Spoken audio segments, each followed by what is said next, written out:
This podcast is part of E2C Network, where we share the whole Auburn experience.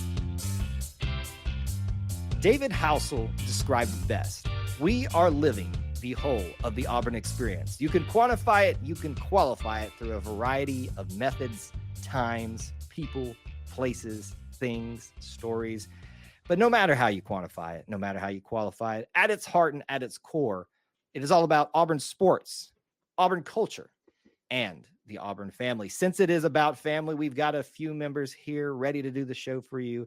I am your master of ceremonies, if you would like to categorize me as that, Kyle Loomis. And alongside me, as always, the other master of ceremonies and purveyor of all things visual in the background for him, Mr. Austin Scott. That's me. You be Kyle, I be Austin, and we are happy to be here. Good to see you again, sir. Thank you for letting me join you another night.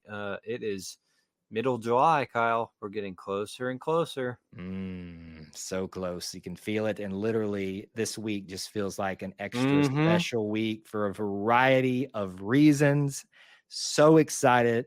Episode 85 couldn't be any more jam-packed with just a bunch of like little topics. We don't have like a lot of like big things that there's a bunch of stuff that's about ready to break and be more discussed. Which is why we just kind of have some fun overarching topics this week.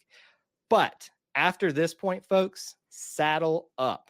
Other than maybe a little bit of a lull in August, football is back. Yeehaw. It is back.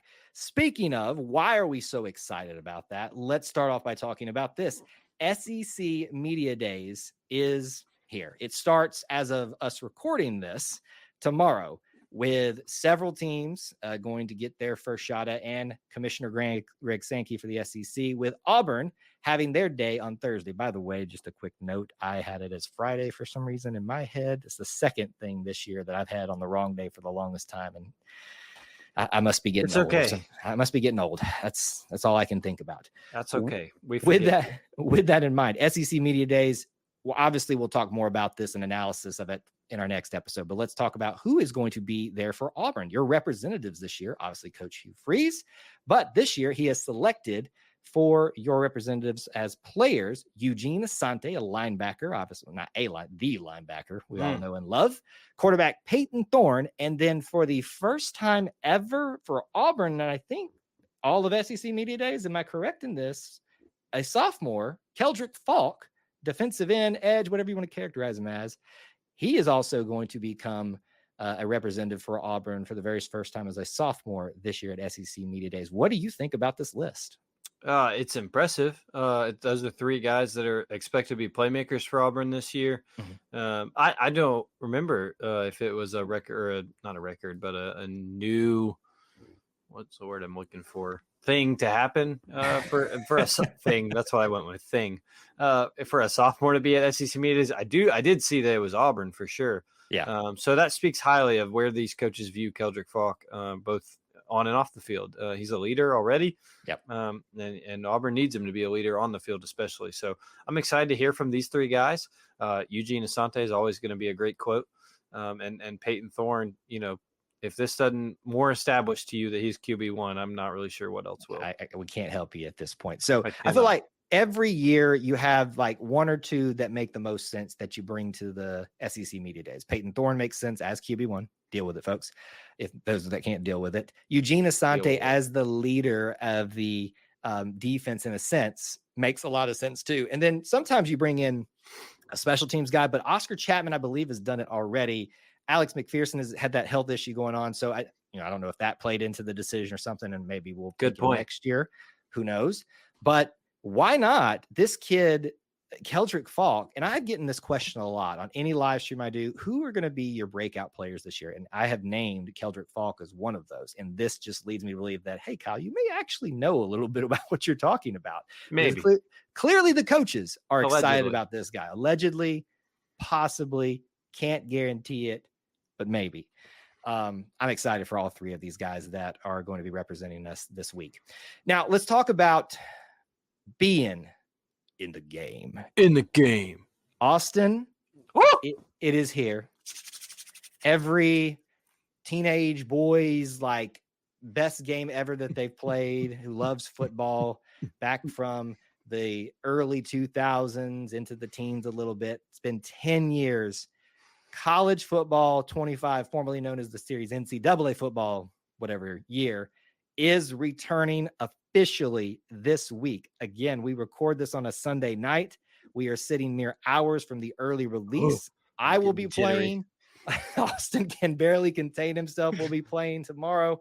I will tell you, we will have some sort of content related with that on E2C Network, hopefully even on the Monday that you're watching and listening, the main show of this, if you're watching the recording option of this.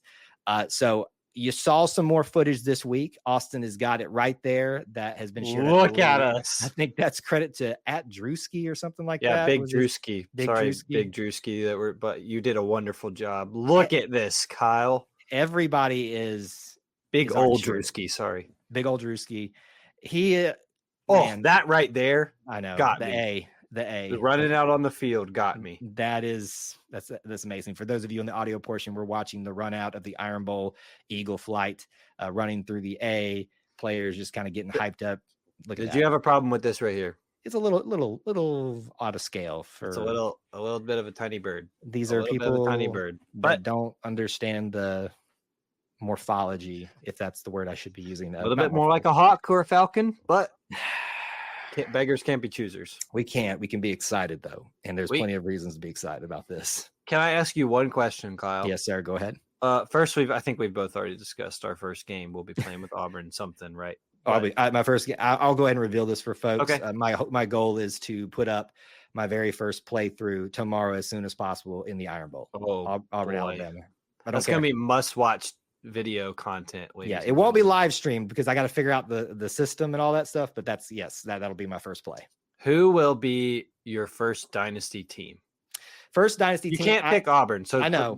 Don't get on us, folks, because you got to work up that. You got to earn that job. And folks, just as a quick aside, the rating is 84. Hey, we were not far off, but I was surprised by that. I was very surprised by that. 84. I'll take it. We said 80, right? We said 80, 81. I think you and I talked about would it be below 80, but we both felt 81 was the floor. Yeah, was the sweet spot. So if I can't pick Auburn, I have a urge to keep it Auburn related and play UCF. But that may not be that as your difficult. Yeah. You need a big challenge. I'm kind of tempted to either do Kennesaw State because I might be somewhere near. I think they're going to be the bottom. Yeah. And they'll be at the bottom, and that'll be a very difficult one. Also leaning probably somewhere in the Sun Belt. I haven't really made up my mind completely yet. I may just do it at random, to be honest. Yeah, that's kind of where I'm thinking. I like, for some reason, App State kind of like gives me, they're just cool. I like the colors. But yeah, I'm having a hard time deciding. Random's a good idea. If it'll let me just random generate, that'd be great. Yeah, it'll be really good. So we're in the game this week, folks. Get excited. Hopefully you've seen a lot of content by the time you're seeing some of this commentary. We are just so excited to be officially in the game. Let's talk about this from this week. Big news for Auburn baseball. Cade Fisher, left-handed pitcher out of Florida, arguably at that time was the highest rated transfer portal player available. Auburn and Butch Thompson have gone out and got themselves, maybe I'm stepping out a little bit, Austin, an ace, maybe. Yeah. Am I being a little bit forward with presumptions about this guy? At the worst, a weekend starter in the SEC, which I think, the schematics and the rotation order will work itself out as we get closer to the time of SEC play. But Cade Fisher will be in the mix for that Friday, Saturday night spot. So it's a huge win for Auburn. It's a big win for Butch Thompson to pony up and get this guy. Tennessee wanted him. Wake Forest wanted him. Elite level talent wanted him. So big win for Auburn, and I can't wait to watch him on the mound. For those of you that are watching the show, watching me grin from ear to ear, because he has Butch Thompson holding the giant, I guess it would be a bass fishing or something like that. I don't know. You're the zoologist. I did okay in ichthyology, which is actually ichthyology. Ichthyology was a class, and it was a very difficult class. Sorry, quick aside, it is Auburn related. Our final in this class was literally 4 questions, and the first 3 were very difficult, but like doable. The last question on the back literally was a picture of the most oddest fish ever. And she said, tell me what fish this could be, or at least tell me as much as what you could tell me about what type of fish or what it is based on everything you learned this year. Basically, she said, tell me everything you learned this year. Oh my gosh. It was one of the best, most and I learned so much, and it was proven in that test. And I didn't think I had. So if you want a difficult class, if it's still, I would assume it's still available with the fisheries department, ichthyology. Didn't think we'd get into that, but yeah. Okay. Hey, you never know what you'll get on this show. Let's switch it back real quick about this pitcher here. I think obviously this is a very important get for Auburn baseball. Obviously, we know how difficult it was for baseball in general, but for pitching, this is now the 3rd pitcher in this transfer portal alongside Sam Dutton of LSU, Mason Cock of Creighton, and Ryan Hetzler of California Baptist that have already been brought in. And, you know, I'm not going to sit here and say that we have completely fixed our pitching issues this year, but he's gone out and done a great job, which we would expect Butch Thompson to do. So I'm super excited for these additions. And, absolutely. And it's going to shore up the pitching staff for sure. And hey, look, and some more good news. Cooper McMurray's back to hit some more bombs. So we love it. It's like we talk about this before the show. Cooper McMurray. Cooper Murray back was huge news this week. It was just a great week for Auburn baseball in terms of prospects for the future, with a lot of people wondering what happened this year. Yes, you've lost some talent. We've talked about that on previous shows. You have brought in some new talent, but you're also retaining some key pieces as well. So you got to think with Cooper coming back, with Ike Irish coming back as well, several other pieces, that this team is going to be poised to make a bounce back. And hopefully this, what we're just talking about, is a sign of it with this pitching piece coming in from SEC opponent, and usually pretty good squad in Florida. So pretty good pedigree there. So potpourri, last minute rapid fire stuff. Daniel Robert becomes the 61st MLB player that played for Auburn this past week. We are less than 50 days from Auburn football, and Aubie's out on tour for any of you guys that are watching and following his account. So keep track of him. You may get a shot at seeing not just the best mascot, but the best real tiger in the land. And he is a real tiger. I've asked him and checked it out for myself. Have you ever seen his head off? Nope. You can't. Not even for you, Lee Corso. Not even for you, you old man. Wow, that was probably really rude, but we love you, Lee Corso, no matter how weird you are. I don't know how to recover from that. In our house, Aubie's a very real tiger. In our house, it's not even in our house. He is. Well, agree. Yeah, you're right. Period. I was just saying, with 2 little boys, Aubie's a very real tiger. We rawr at Aubie. We rawr. That's a quote right there. We rawr. We rawr. So let's talk a little bit about the future for Auburn football, Austin. There was some news this week that I found a little surprising, because I had hoped that we would be able to keep a very nice schedule for major non-conference opponents that had been laid out over the past several years and for the next several years. So what am I referring to? The news this week: UCLA and Auburn have mutually decided that they will cancel their home and home series that was to be played. I think I have these dates correct. The 27th and the 2027, 2028, first there, and then us, just like we've been currently on with the other teams. That has been canceled, and they have already found their replacements. Some of this is in relation to Auburn has? UCLA has already found their replacements. I believe. You're about to break some news for us. No. Unless, you know the drill here. When we go live, things happen. So yeah, true. You just never know.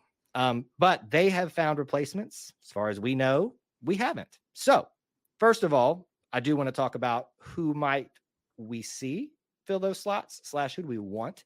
But your thoughts about Auburn and UCLA having this series canceled. Are you disappointed? What do you think? Yeah, I'm disappointed in a sense, just because it was somebody different, somebody new for Auburn. They've never played UCLA, as I will get into in just a second here. Poor Clint. I don't think Clint can take another one. Okay, we'll just do it. We'll just do it. We'll just do it right here. Here's Clint's beautiful list right here of teams Auburn football has never played. And in the bottom left corner, UCLA is there. He is furious. He's very upset. I don't blame him. I haven't heard from him since our Thursday live stream we did with him discussing the new Auburn football template. Go check that out if you haven't on YouTube. But it is a little frustrating because I like to, say that we played everybody at some point. But I get it from UCLA's standpoint. And why do you get it? Well, they're joining the ACC, which is a ridiculous statement in itself. The UCLA, who's on the Pacific Coast, is joining the Atlantic Coast Conference. But because of their ridiculousness of joining that conference, they will now be making many, many, many cross-country flights to play their conference opponents, such as Virginia and Georgia Tech, which are even further past Auburn. Such as Miami. Imagine that flight. They might as well be going to China. So it really doesn't make much sense for them to join the conference. I can see them as saying, hey, we just decided to join this conference that even though we're on the Pacific Coast and they call themselves the Atlantic Coast, we're going to be shelling out a lot of cash and fossil fuels here, that maybe we don't take a trip to Auburn, which is close to Georgia, for the fun of it. So I kind of understand them agreeing to it, or to not want to. Some of our commenters and was also reported they also canceled one with Georgia. That's another just as far flight. So I get it for that sense. Seems a little dumb to cancel it this late, but it is what it is. I honestly, and I'm going to be real selfish with my commentary here, I always have a hope that I can go to some of these unique away games, especially to non-place. And, there's certain other interests I have out in LA that would give me an excuse to go out and experience out there in a few years. And so it would have been an opportunity to, so to speak, not to kill any War Eagles or anything, but kill two birds with one stone. I'm disappointed. I think it probably does make financial sense, obviously, for UCLA. And it puts Auburn in a little bit of a bind. Obviously, this is a mutual agreement, right? Yeah. So they had to say, yeah, we'll figure it out, but nothing's been announced yet. And I wonder if there's something already been in the works for a while. They knew this was coming. I think there was even someone that said this week that, like, back in February, they made a breaking story about this was going to come out at some point, that UCLA was breaking their contract. So my guess is they knew this was coming. This was just the official announcement of it. And you got to think that there's got to be somebody coming to play Auburn, and maybe us traveling for that vacant spot. Because even if you go to 9 SEC games, which I think was everybody's next question and thought process after this, well, that means we're going to 9 SEC games.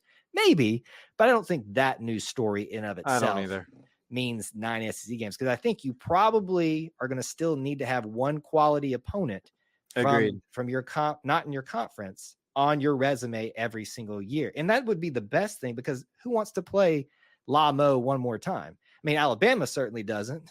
They would have been rhetorical. I know. Okay, sorry. I was going to get it out before they did, but they've already said it, because that's maybe they'll be my dynasty.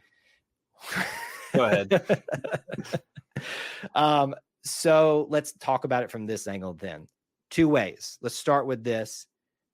Who has Auburn not played that you would like to see them inserted either into a home and home series, as he pulls the microphone? You like that? So from this list is what you're saying? Yes. Clint, isn't it helpful that I have this visual here? It is. And the audio technic person's and me just nervous as all get out as he pulls his microphone towards him. But you go right ahead, sir. Okay. So who do I want, or who do I think? Who do you want? Like, just whatever way you want to. What do you want? I really look. Let's be honest. Okay. I really like, and I'll be honest. Piggybacking off what you said, I want to go to whatever this is. LA was a little probably harder stretch for me with flights, but I'm kind of thinking in that vein too. I'm like, where do I want to go? Let's be honest though. If Auburn does a home and home with Boise State, the memes would write themselves. But do we want that though? I mean, No, I'm not just, really. But they're on the list. I'm just okay. bringing it up. Okay. Notre Dame's the one I want the most. Yeah. And I think that's going to be a popular one. Everybody's going to say that. They've never played. Auburn fans would be driving in the whole Lee County would have left the state. You'd come to Lee County and it's a ghost town because everybody's in South Bend. Like it'd be a whole caravan going up to Notre Dame. Everybody would go, and I would do everything. To me, that's close to on the level of Auburn playing in Coleman Coliseum or Coleman Coliseum. What the hell? Cameron Indoor. I'm so sorry, Cameron Indoor. Did you just compare? Hold on, we're not moving on from this. Did you just compare Cameron Indoor to the airplane hangar that can't keep their lights on in Tuscaloosa? No, it was a slip of tongue. It was a slip of tongue. I'm very sorry. You just disqualified yourself from this podcast. My gosh. It's too many C's. I don't know how to move on from that, but go ahead. Auburn playing at Notre Dame underneath Touchdown Jesus would be similar to Cameron Indoor this season. I think that way would have that kind of appeal. That many people would want to go and see that. So Notre Dame's high on my list. BYU is pretty. They'd be high on my list. BYU and Utah. I would love to go try and see that. I find it interesting that you picked the two religious teams very quickly there. I did. I have picked very religious centric places so far. There you go. And so yeah, I mean, I think a lot of these are no disrespect. A lot of these are lumped in with the group of five, La Monroe type feel. So, I mean, I think those are probably my biggest three. Yeah. I'm trying to look and see if I'm missing anybody else. You go ahead. Oklahoma State. What do you think about that? I saw them. I think that'd be fun. It's different. It wouldn't be. I mean, look, their rival is right up. Is a conference foe now. So I mean, once we beat Oklahoma, go ahead and conquer the state. Go ahead and conquer the state. I'd be fine with that. in there, and then it's finished. Yeah, that's a good one. I think Oklahoma State's a good one to think about. I'm going to throw. I see another one that would be a lot of fun, Utah. But harder. Utah. Yeah, Utah's a good one. Yes. Let's throw Hawaii in there. Why not? That's who I was thinking. I mean, that's a long way, but hey, if Auburn wasn't the one worried about jet fuel, then we might as well go to Hawaii. And there's another one on here. I don't know if you've seen it yet. And again, we are referencing Clint Richardson's graphic. You can find this. He posted it recently. Go check his Twitter out. Clint AU24. Go to his memes. Well, yeah, but go to his media. I see another one on here, but I don't think it would happen. Go ahead. Okay. Well, I think Iowa State, because Iowa tends to be a more rural considered. I've often said that I feel like Iowa and Indiana almost fit more in the South than some of the other people we consider part of the South. Am I looking at the wrong thing? Iowa State? No, you're right. I'm more. Excuse me. I'm hung up on your Iowa and Indiana in the South comment. Let me just. The culture that I feel like that I have seen represented from there fits more in with us than maybe Texas, maybe more than Florida. Anyway, but what I'm saying, and I've actually asked some Iowa and Iowa State fans that have been on the show and said they've agreed with me on this notion that they felt a camaraderie. Fair enough. And let's just not ignore that Auburn and Iowa State have had some very unfortunate connective tissue, some good, some bad. Yeah. Iowa's also on here too, though. The other state school. I'll throw that in there too. So I want you to pick Notre Dame the big one, right? Yeah, for sure. Okay. If you're number two, who's your number two? I agree. Notre Dame is number one. My number two, I'm just gonna it'd be a toss up between BYU and Utah, but I'm gonna say BYU. I would probably say Utah, and then after that, I'd probably say, now that I've discussed it with you, Iowa State. I like Iowa, but I feel like that game would be so boring because they can't score, and we probably can by that point with Hugh Freeze at the helm. So, any appeal to Coastal Carolina? It'd be fun to see the field. That's if Cliff Ellis was still the basketball coach there, maybe just because we could talk about that, but. Can I ask you rapid fire quickly one team that we have played, so not on this list, that you'd be okay picking? You read my mind. I want to discuss that real quick. We did not talk about that pre-show either, so we didn't. We got it sometimes, folks. So you're asking me what teams that we have played, or that's not on the list. What teams we have played? Yeah, but doesn't necessarily have to be home and home. Like mine is not. I don't know if we've been there or they've been here or not, but we've played them in a bowl game. Okay. So No, you go first. You go. Okay. I'll be. Who I would like to actually see Penn State again because we had such a good experience with them. That's a little fresh though. It is fresh, which is why I'm saying I would like to see them at some point. I would probably pick Michigan State because they did a big solid for us in 2013 to get us into the championship. And I want to see them because I've had some good experiences with Michigan State fans. They also have some great zoology programs from what I understand too. And as a zoology graduate from Auburn, that kind of connects with me. So that's fascinating. I know that's so fascinating for you and everybody else. Well, who you got? I have two. Okay. One you're not going to like and you're going to like at the same time. Hit me with it. UCF. That's the second strike for you on the show today. Why is that bad? Do not wish that on us. Why is that bad? That would be, you don't want to go to Orlando, Kyle? You get a Disney trip in. Is Gus there? Probably. I cannot have the, because we get our brains beat in. No, I cannot have. I can't. I just can't. Sorry. I cannot have the level of toxicity that would emerge from the literal bowels. And we've seen some stuff this week from the bowels of X on Auburn Twitter. Coach Freeze and Coach Malzahn are friends. It'd be fun. The tickets would be so hot. I think it'd be a great time. Get to go see the bounce house. UCF gets Gus returns to Jordan Hare. Hey, it'd be fun. My other one is like one of the other schools in Texas, like TCU, SMU, Houston. Oh, yeah. I just think that there's a lot of appeal out there, and it's not that far. And Auburn has a pretty big base in Texas. Of you know what might be fun? Arizona or Arizona State. Arizona State's up here. I forgot they weren't up there, but Arizona. No, yeah, I agree. Would be a good one, maybe just because it's unique. It is West Coast, but it's not. It's the desert. Nobody knows what conference they're in anymore, so it'd be great. It'll probably be different by the time we're talking about that. So true. That is what prompted our discussion this week. The news of UCLA and Auburn mutually canceling their series. Sad about it in some degree, understanding of it, but it opens up opportunities for. And Austin's got one more he wants to talk about. No, I'm sorry. I saw Stanford. I think that's about the same as UCLA, but that'd be interesting. It feels a lot like Iowa to me. But what? Yeah, I'm concerned about your geography. No, I'm talking about like in terms of offensive prowess. Oh, okay. And interest in the actual game.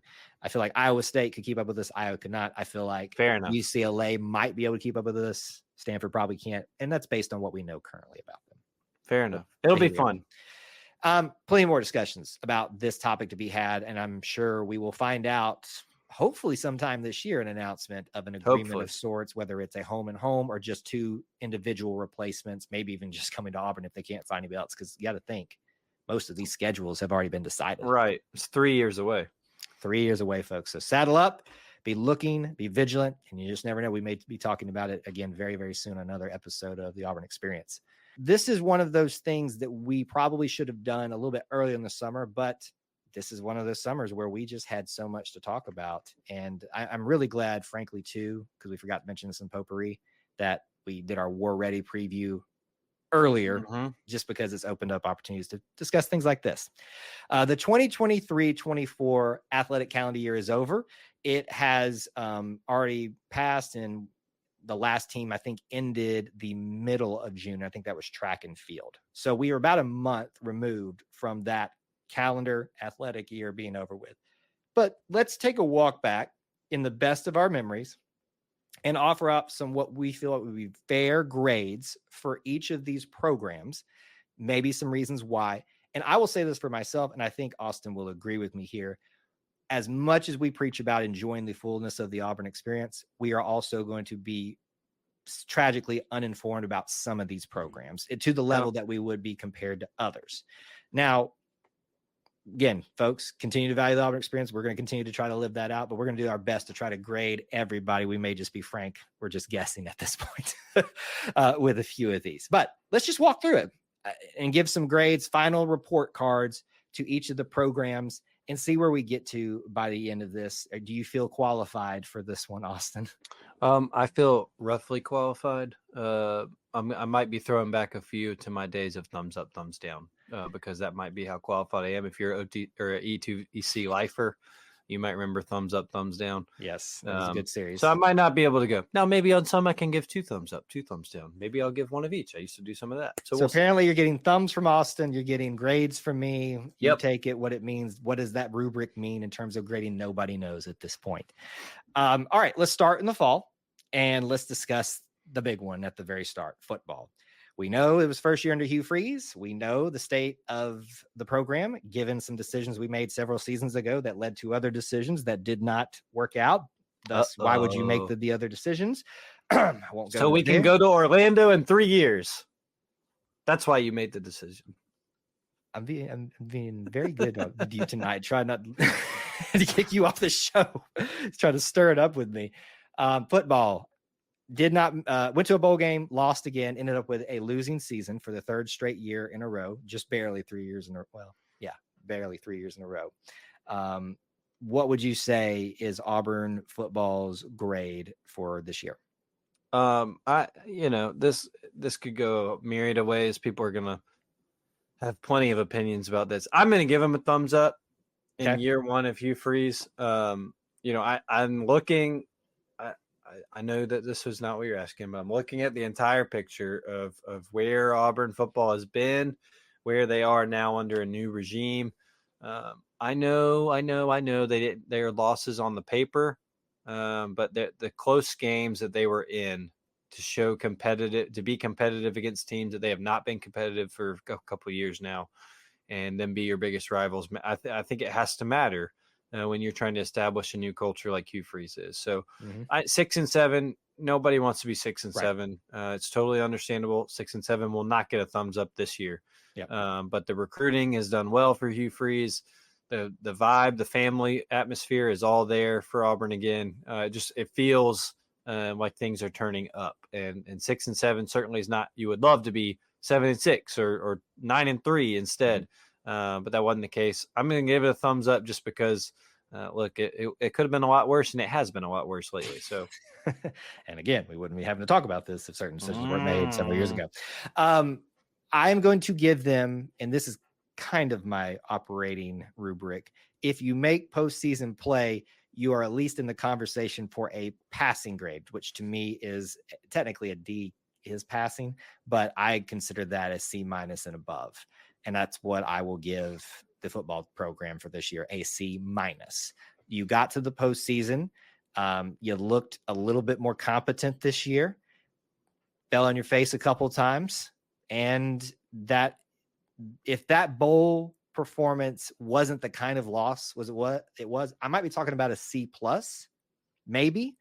But I have to give it a passing grade, but with a negative connotation. So I will say C- for them, and I think that's fair for me. It would be still a thumbs up in your rubric.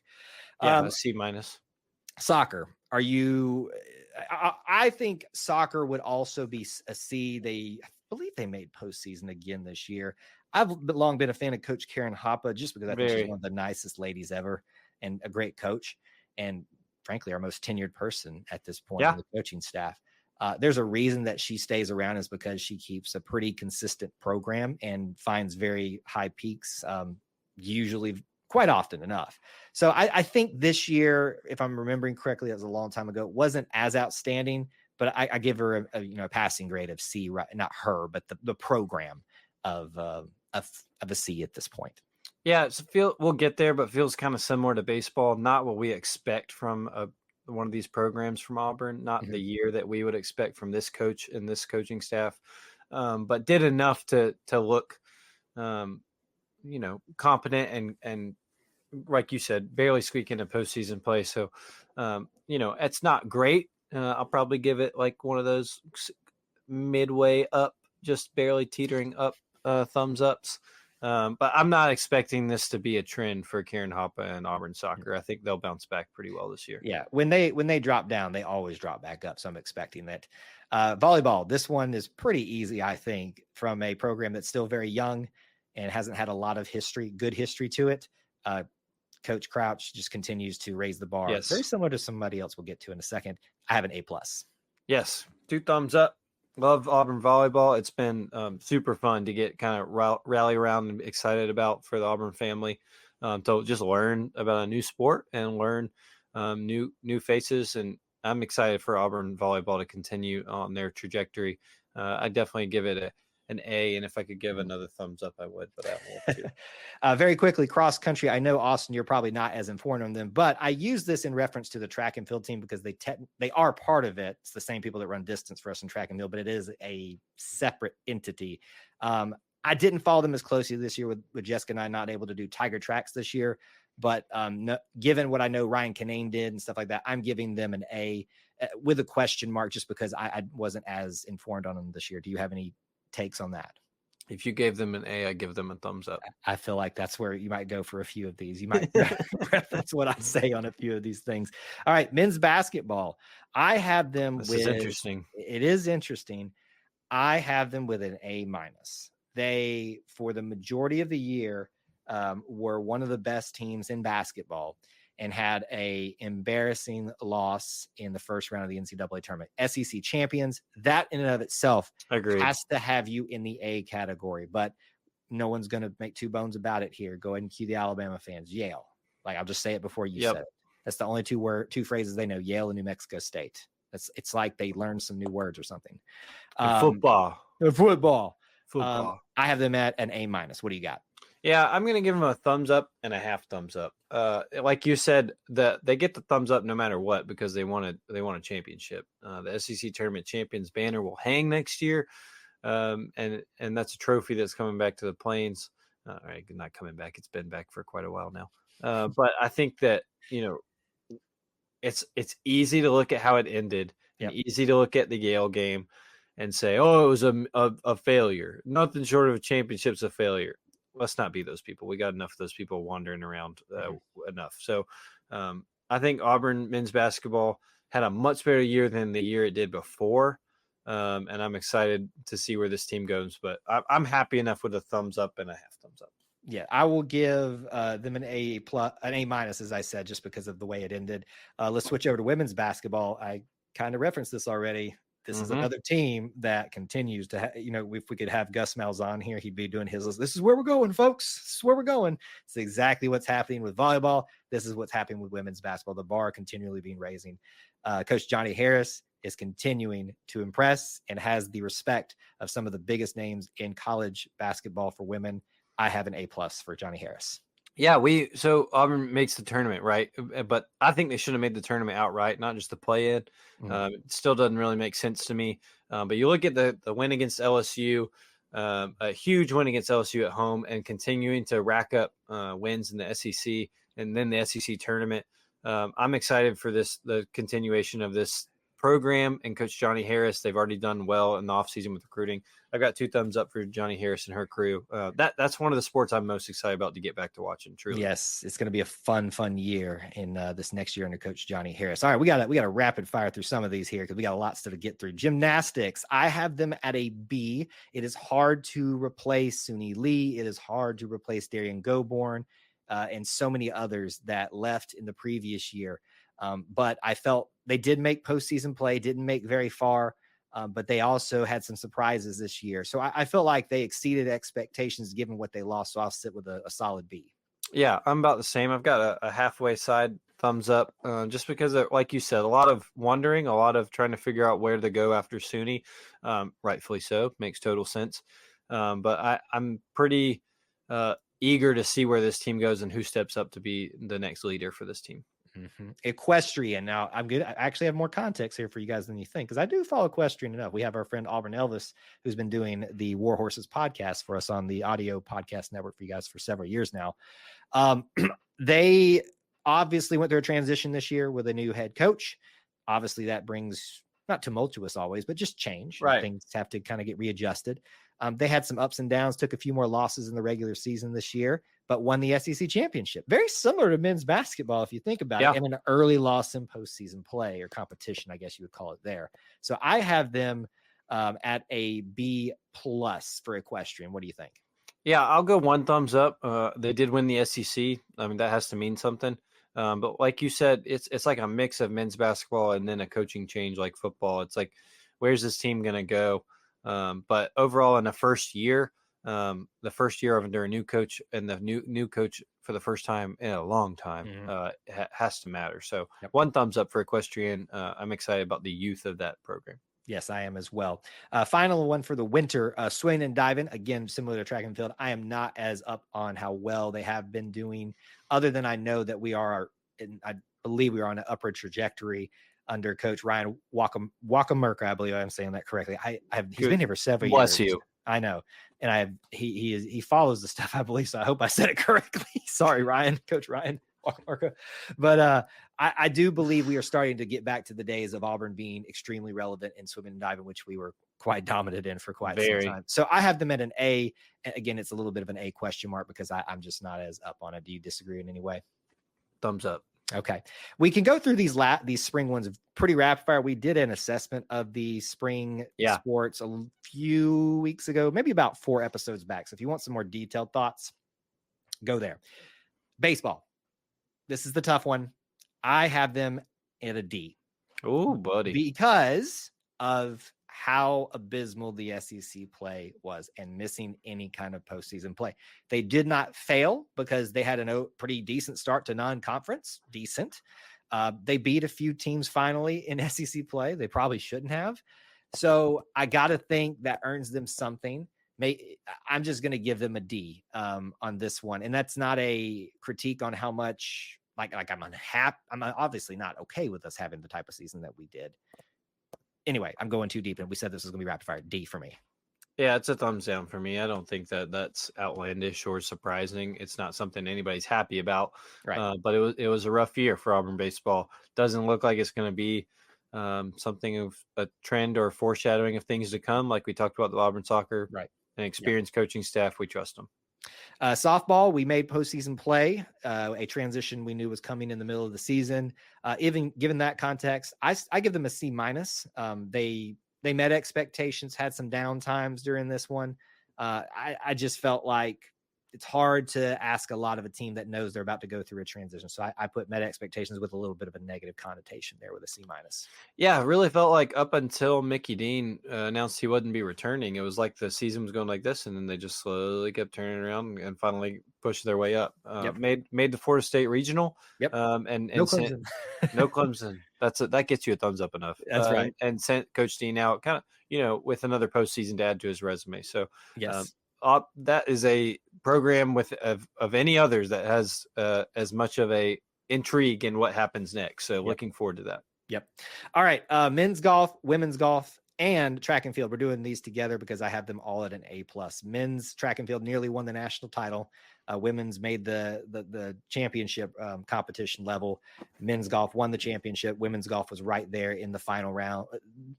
In the final weekend or week of competition. So I think they all get A+.